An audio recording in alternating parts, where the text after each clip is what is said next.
what one might say is one of the most dreaded family talks one can have, and that is the topic of what life may be like when you or one of your loved ones cannot live independently.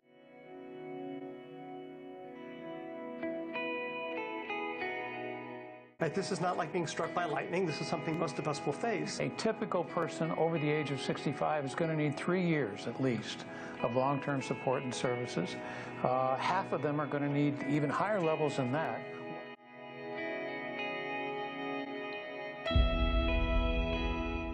The lack of awareness of people earlier in life as we're coming along as to what a big issue this is, that it will challenge, as you mentioned, every single family.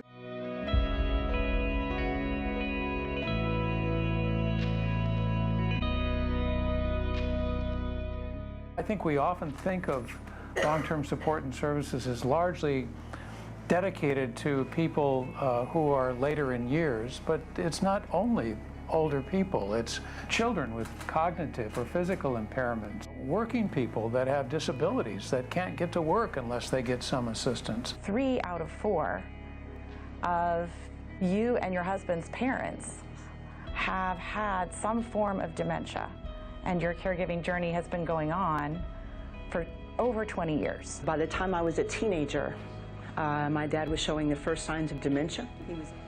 They actually moved into my home when I was 30 years old. Yes, my husband and I had to provide full-time financial support, eventually spending over $250,000, eventually gets to the point where you can't care for them at home anymore. It just becomes impossible. It's providing assistance for daily activities. It's helping people get in and out of bed, take a bath, managing prescriptions, it's cooking meals, it's all the personal things that happen in a daily life that we take for granted as healthy people.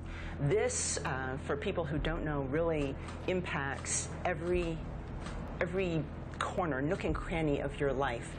You make decisions based on the care needs of your parents. I gave up an advanced degree. I chose not to have children.